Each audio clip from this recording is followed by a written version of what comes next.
Something's failing. Hang on. Facebook is failing. Okay, you can start talking to YouTube and Periscope while I try to figure out what Facebook's problem is for today. Are they up? Yeah, everything's up except Facebook. Okay. Well, we saved the best. YouTube and Periscope. How's everybody doing tonight? Welcome to the BA Zones pre-show. We're going to get going here in just about 3 minutes. And tonight we're going to be talking about the pros and cons of training methods. Last week, we were talking about, what were we talking about last week? We were talking about training as well. Yeah, give me a minute. It'll come to me. Oh, yeah. The 5 signs that your users or employees need training materials and why that matters to a business analyst. So if you didn't catch that one, you'll find it out there on YouTube. Just look under the bazone.com. But tonight we're going to continue that and talk about actually different types of training methods and, when they're useful, when they're not, pros and cons type of thing. So, stay with us, make yourself comfortable. Hope everybody's having a great week so far. It's only Tuesday, so it's either going to get better or it's just going to get worse for everybody. But we're having a great time. And, if you have any comments during the show, remember, please send them through and Kathleen or I will respond to them while we're on the show. And, training. I mean, as business analysts, we get pulled into a lot of training scenarios. Sometimes it's with the actual client. Sometimes we're working with, the training team of a customer. And we're providing them with a lot of materials. And if you've never done it before, it can be a little intimidating, but, we've done quite a few of them over the years. And there are some tricks and some little tips that you should be aware of. But it is kind of interesting to understand how people learn and how differently people learn and different ways to get your point across and make sure everybody's consistently doing the same type of thing. Because that's basically the most important thing, right? Is making sure everybody's following some kind of standard, hopefully, and not out there doing their own type of thing. And a lot of times, if you have a smaller company and there's not a training team or anybody who's doing the education, you will definitely get pulled into it, especially since you've done the requirements for a lot of this stuff, right? So you know the most about it. So you're going to be involved in these training materials. So, it can be a lot of fun. It can be a little stressful, but it can definitely be a lot of fun. So that's what we're going to be doing this evening. And we're going to be going live right now, actually. So welcome, everybody. Let me check with Kathleen. Kathleen, did you get Facebook up, by the way? We'll see if she buzzes in. Yes, we're all up. Hey, Facebook. Great. Everybody's here. So welcome, everybody, to the BA Zones live show. I'm Marianne Morrison, and Kathleen Sinnott is behind the scenes handling all of our backstage technology. And I was just saying that last week we were talking about the top 5 signs your users or employees need training materials and why that's so important to the business analyst. And during the show tonight, think about, as a BA, what is the one thing that you wish someone would have trained you on when you were starting out, or even now? And, feel free to shoot us that information, because everybody's different, right? But during the show tonight, we're going to be talking about the pros and cons of different training methods. So if you know someone who might be interested in this topic, reach out, tag a friend, a coworker, or that certain someone you want to get off of your couch. And okay, Kathleen, we'll run that 10-second dance party intro and we'll get going.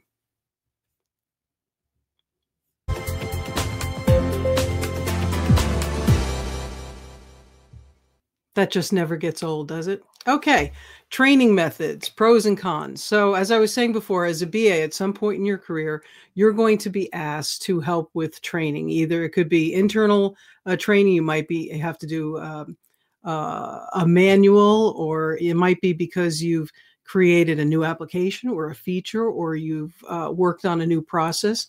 And they could be with internal coworkers, or it could be with external customers or clients.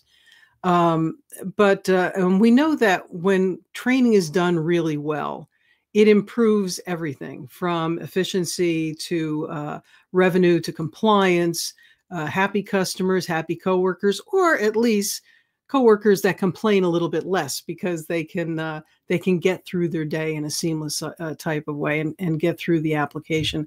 But creating and coordinating that training can present some challenges, especially when you may never have done it before or you've had minimal exposure to it.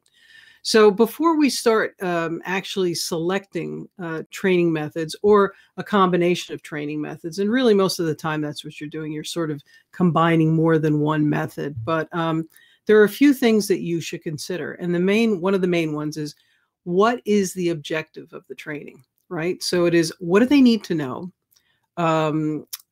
What do they need to do? And do they need to do it in a specific way or a certain way? And from there, it goes into, well, how much money do you have? Because that's always the question in business, right? How much money do you have to spend on this training? Or could you potentially leverage existing training, or if there's another department that might have training, or any of those type of things, or any way you can cut down on some of those costs? Or are you going to be doing it all in-house and yourself? And then you have to talk about times and schedules and et cetera, and who has the expertise to do that. But most importantly, when you're designing training, it is all about your audience. Not only your point, getting your point across is very important, but your audience is made up of a variety of types of learners, right? Everybody learns a little differently. Do they respond to a particular style? Are they sort of independent? Can they learn independently, or are they more suited to a classroom type style, or hands-on, or are they more visual than verbal? That type of thing. How much time do they have to spend on that training? If we're talking about training, for example, physicians on a new application, those folks don't have a whole lot of free time, right? So it's how much time do the people you're training have actually, and that will dictate, how you will facilitate that training. Is it going to be chunked up into smaller sessions? Can you do it in a day or two? That type of thing. So how much time does everyone have? Where are they located is another big one. Are they located remotely? Or are they located in an office? Within the same region, the same area, different time zones? Is there a mix of people who work in the office or remotely that you're going to have to put into the equation? And how many of them are there? And does this training have to be done immediately? Is there a rollout happening, or is this ongoing training, or is it annual compliance training? These are all factors that you should plan ahead before you start actually deciding what method or methods to use. And once you have that information, then you're better prepared to create a training plan and select your delivery methods. And so let's get into it. So what are some of those delivery methods? One of the bigger ones that's been around forever is in-person classes, right? So you have training somewhere, whether it's at your facility or at a venue that you rent out. And some of the things that have pros and cons around in-person classes are engagement, okay? Engagement is a big pro in an in-person setting. You can, as a trainer or an instructor, you can play to the room, right? You can talk and interact directly with the employees, and the employees can directly interact with the trainer and ask questions. As a trainer, you can sort of read the room, see where you're losing people, where people are falling behind. So that is a really big pro when it comes to the in-person type of class. Some of the cons associated with that are sort of directly opposite of the pros. You can get, if you've got a lot of people in a room, there can be some very distracting side conversations happening, which slows the training down. You can have that, that one person who asks 50,000 questions before you even get through the training. They're already asking questions. That can slow things down tremendously. So that's some of the con to the engagement piece of doing in-person training. Another pro, or with with an in-class training is you get instant feedback. As a trainer or someone who's learning the subject matter. As a trainer, you can quickly identify any type of problems, areas, or gaps in the training material that aren't going well. Like if someone is not picking it up, you can clearly see they're struggling. And it may not be that person. If you see multiple people struggling, it could be the material that needs to be addressed. So that's that instant feedback, as well as, if I'm a learner, I can ask a question and get an immediate feedback. Whereas in other type of methods, I might not be able to get it right away, not instant anyway. In addition to that, being able to quickly identify and get instant feedback from the crowd, the con of that is if it's not controlled, if this free exchange of discussing with the facilitator is not controlled, it can quickly turn into a bitch fest. We've seen it all over the place. One person will start complaining, the next person will start complaining, and then it's just an all out, they're complaining about everything type of thing. So you have to kind of control that. When you get a lot of people in a room, it can happen, and the best thing to do, obviously, is to give them a few minutes up front to get all that out of their system. But it can quickly deteriorate sometimes if it's not under control. A great thing about the in-classes is you have sort of this collaborative training going on, or collaborative learning, I should say. If you have a diverse group of learners in one room, they can learn from one another. I mean, you could have potentially different departments in the same room, and someone mentions something and someone says, oh, I didn't know you did it that way in that particular department, right? So you're sharing this information, and you're sharing maybe somebody has a particular way of doing something that's more efficient than someone else. And as a trainer, you pick up on this as well too. And it's you can include that in the next training because, oh, you didn't think of that before. So you have this diverse knowledge base right at your fingertips, right in the same room. And there's the benefit of everybody learning from one person asking a question. The entire class gets to experience the response and understand everything a little bit better. So there's that sort of, learning from everyone else's questions. You might not have thought of that particular question, and someone else does it for you, and it improves everybody's life. Some of the cons of that is because you have a diverse group of learners with a diverse level of skill set, you may find that they may be learning the wrong things, or things that you don't want them to learn right now, or people who quickly pick up on things and have to wait for other people to catch up can quickly become bored, right? So it's that you're the smartest kid in the class and everybody else is dragging you down, or you don't pick up things as quickly. It just takes you a little longer. And then once it's in there, it can't get out, but you're frustrated because everybody's zooming past you and you feel like you're not learning quickly enough. So, in a more remote or an online type of thing, that doesn't always occur. So some people can feel inadequate. Some people can feel bored. So those are some of the cons of that. With in-class training, you have a lot of options in how you want to conduct the training. It's a little easier to do role-playing exercises or group assignments, or even on-the-job skill-based type training, where if you've created a new feature or a new application, you can have computers set up in the room for people to go through that. And it's sort of like to see how people will interact with whatever you've created. So that's great feedback. And you have a lot more options when you're in that classroom setting doing that. And of course, the cons to that is all of that will require extra effort and time, and potentially money, depending on who's doing it for you. And on the job skill-based training, you need to have access to a training or a testing environment. And, there could be a lot of tech issues with that. Also, people may slow the class down if their computer skills aren't as adept as others that are in the class. So that's, some of that, give some of the ups and downs of that type of thing. As far as cost and expense goes, when you're in a classroom together, it's, yeah, we're all in this together, right? On the other hand, when they're all in this together, it can be very expensive.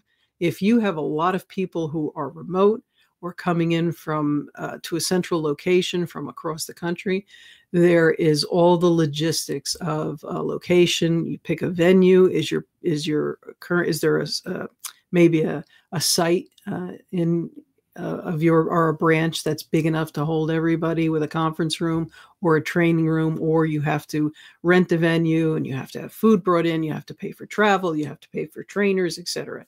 So it can be pretty costly for on-site, depending on how big the group is and where they're located. And to go right along with the cost and expenses, scheduling. You have to think about scheduling, because you can't have your entire workforce out at a training venue. People do it. Sometimes they do, and they have a skeleton crew on, but it can be very inefficient and very expensive. And you have to break it down and schedule it differently, and coordinating people's time and who has time is, again, in the if you use a physician as an example, it can be really difficult to coordinate a lot of people's schedules to be able to participate in the training. And so that training, you may have to do it in a day or two, a week training, however you're going to break it up. And some of the problems with doing on-site training and scheduling, even if you do 2 or 3 days or a week, sometimes it can feel like you're jamming a lot of information into someone in a very short period of time.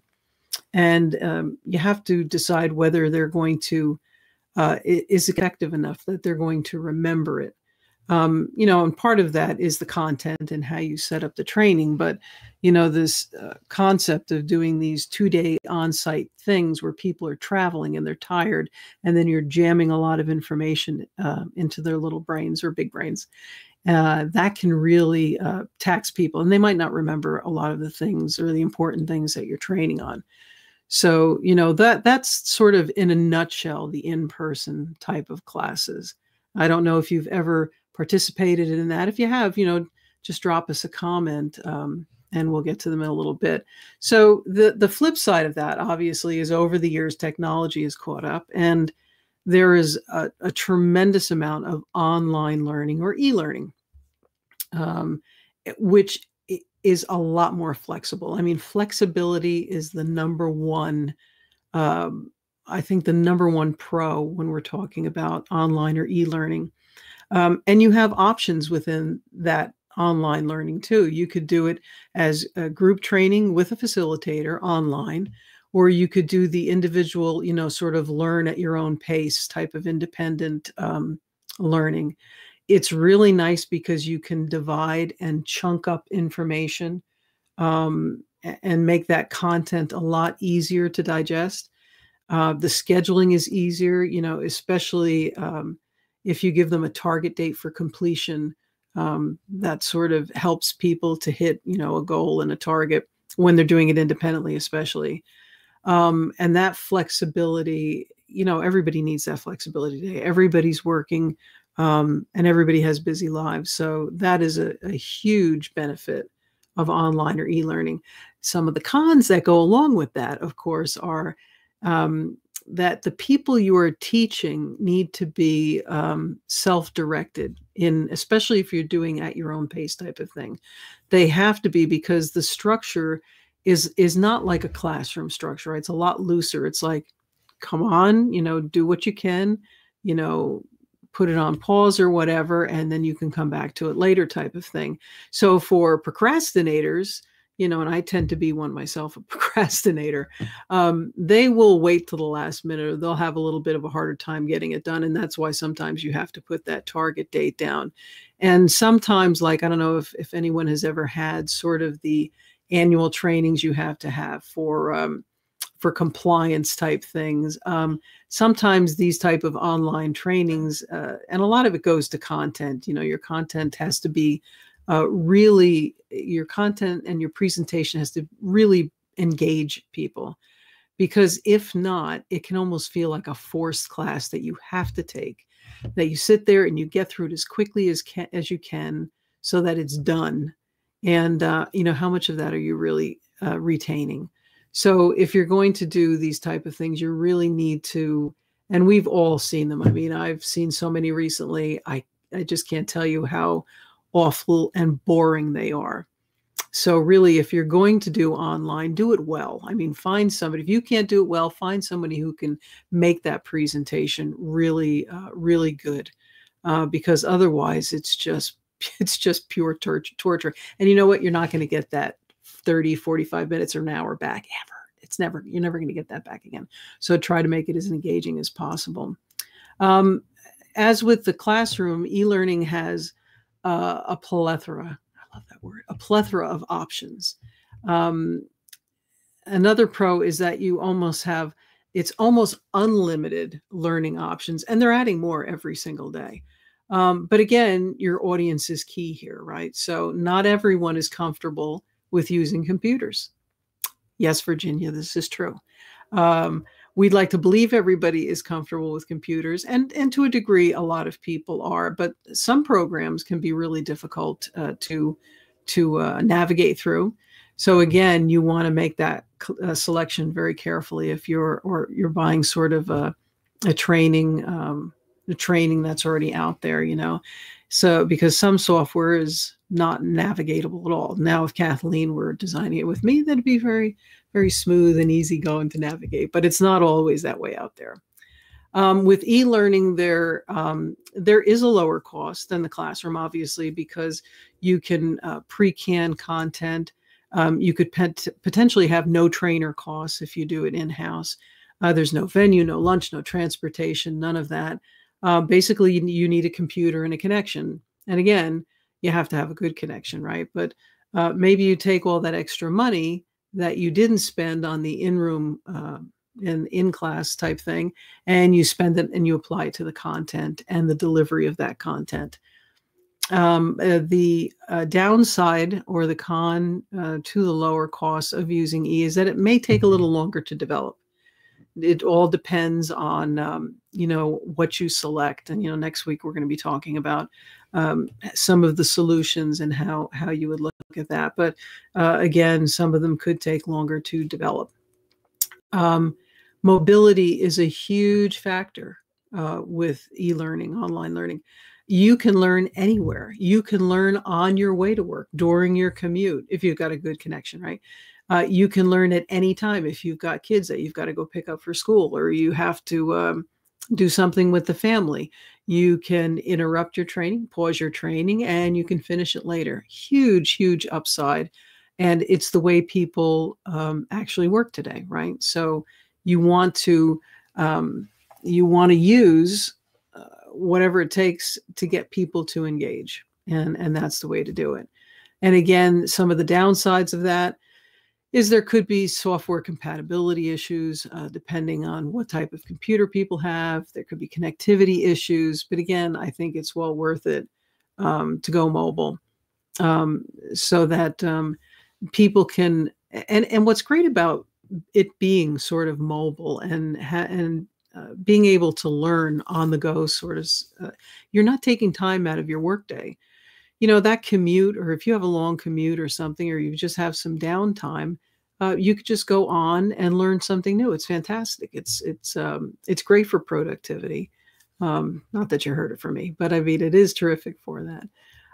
And support is also, as far as support goes, as far as when you're training with a group or online training, you start to build a community, just like we build a community here with the BA Zone. And they can support and talk to each other. So there is that aspect of it, not as much as in the classroom, but you do have meetings, or you connect with people at work and they become your support system or your computer support. There's not as much one-on-one unless you do have that community. And answers and explanations online might not be instantaneous, but you can still get that information. So let's just take a quick break here so I can take a quick drink of water. Anything going on out there? Oh, Adam is on Facebook. How you doing, Adam? You got you got your Scrum Master cert today. Congratulations. Good for you. Good for you.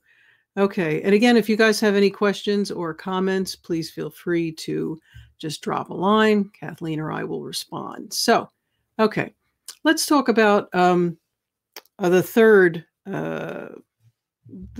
method, which would be manuals. The good old-fashioned training manual, which is basically just a set of lessons that are sort of grouped together, to achieve the same purpose, the same outcome. The things about manuals that are great are they are, to a degree, they're portable, right? Depending on the size of the binder. You don't want training manuals that are this big. I mean, Kathleen and I were just talking about this the other day, that really training manuals should be broken up into different type of smaller training manuals, because if you see something this big, it's like getting a plate of food that's just way too big. You look at it and you kind of go, yeah, I need a bag to go right now because it's just too big. I'm not going to be able to do it. So, if it's not too big, training manuals are portable, right? They make a great desktop reference and they can be quite handy. You can either have them in print or you can make them accessible online so you can get to them in any way, right? And again, you can take them anywhere depending on their size. Some of the problems with manuals, actually most of the problem with manuals, is, did you ever try to really find something in a manual quickly that you needed, that you had to get to? It is like almost impossible. And the reason being is that training manuals per se that are printed really give you a lot more context or information around the process. Some of it can be way too wordy depending on who has written it, right? You get a lot of unnecessary text in there. So that can be sort of annoying. And, I've seen people who have binders in previous, jobs that I've worked at or contracts that I've worked at, and they have these huge binders on their desk with all these multicolored tabs sticking out all over the place so they can quickly get to a section, but then they still have to scan down to see what they're looking for.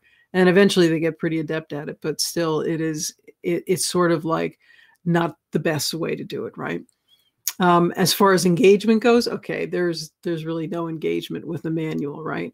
But if you use it in conjunction with in-person or online training, it is, again, if it's done well and done in sections and chunked up with a lot of bullet points to make it easier, it is a nice supportive piece of documentation to go along with the online training.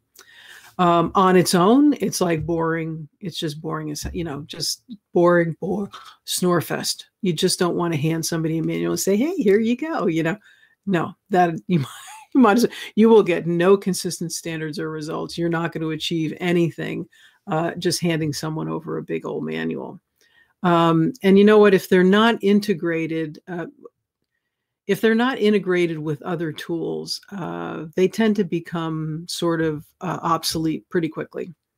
And no one's going to maintain them. But they maintain them. I shouldn't say they don't maintain them, but it takes time. And then all of that, if they're printed and bound, they have to be redone. And it can get a little costly. For some people, these giant manuals are sort of their security blanket. They used to call them Bibles years ago. It's my work Bible type of thing, but they tend to get old pretty quickly. And again, the cost, it can be less expensive than your other options. But the flip side of that, it could become very expensive if you have to outsource it, if it has to be printed and bound. And then to maintain it ongoing, if anything's updated or anything, it has to be redistributed. And you also run the risk of somebody having the wrong version of the manual. It may not be the most up to date, and then you're going to get an inconsistency in your product delivery or your service. A lot of insurance companies get around this, or you'll see insurance companies and sometimes money management funds type of thing. They'll send you a little piece of paper and it'll say something like, This section replaces section 4.3.78-5 in the giant manual. So please take that one out and put this one in. And nobody ever reads those little, they'll glance at them and it goes through, it never winds up back in that manual. So these are some of the things you have to think about when you're putting together a training manual. And speaking of finding what you need, if you're looking for us, you can find us in all the usual places. And Kathleen will get that slide up there, but you can find us at thebazone.com, Twitter at the BA Zone, Instagram.com, the BA Zone, Periscope TV, the BA Zone, Facebook.com, and YouTube, tinyurl.com, the BA Zone on YouTube. And again, just drop us a line. Yeps, I'm still here. Let's get going back to where we were. Okay. So that's where we are. Okay. So sometimes full-blown training isn't always necessary. Sometimes a nice compromise, or again, to supplement other training that you're going to use, job aids or cheat sheets, or what do we call cheat sheets, are great for users as well. So what does a job aid or a cheat sheet do? It's usually a one-pager, or there could be many pages, but they're usually one page. You'll see them tacked up on people's walls. And there's these quick little handy things, right? They guide the user. They can map out, tasks or actions in an actual scenario in the correct sequence, right? So they can serve sort of as reminders if you have really complex processes.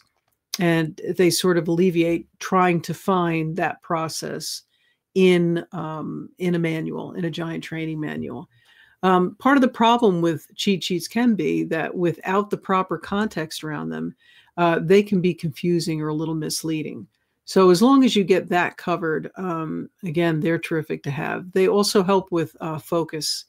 So if you have a sequence of events that you need to chunk up into the most important things for someone to focus on, or either through words or some type of visual cues, they're great for, especially if you're if you do a similar job to someone else, similar but not quite the same. Maybe you work siloed on a particular customer account or a client account, and all of a sudden you're thrust into that position because that person was let go. You have to take over, even if they're on vacation. These cheat sheets or little job aids come in really handy. So you know what you're doing, basically, right?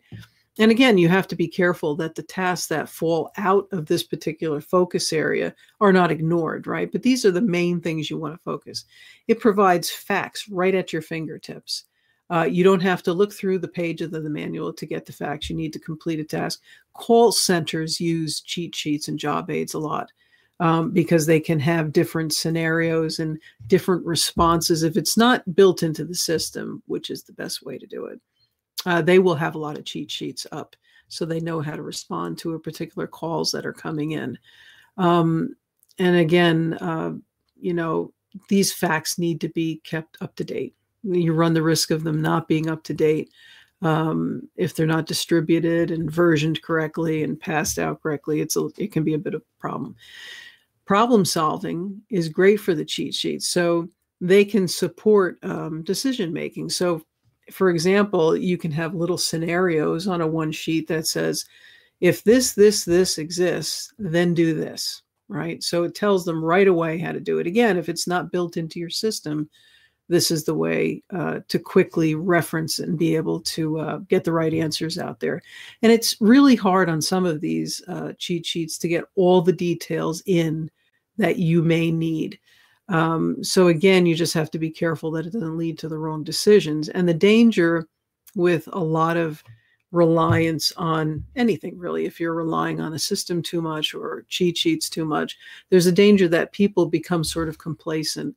They no longer think independently. They've become very dependent on the cheat sheets. And when something is not on the cheat sheet, they kind of lose it a little. They don't know what to do. They can't think sort of out of the box, out of that type of scenario. So you always kind of run that risk. But again, if you cover for the majority of them, you should be okay. They are fairly easy to create. Most of them are sort of blocks of information, and you could color code them. You could add little symbols or icons, whatever you do.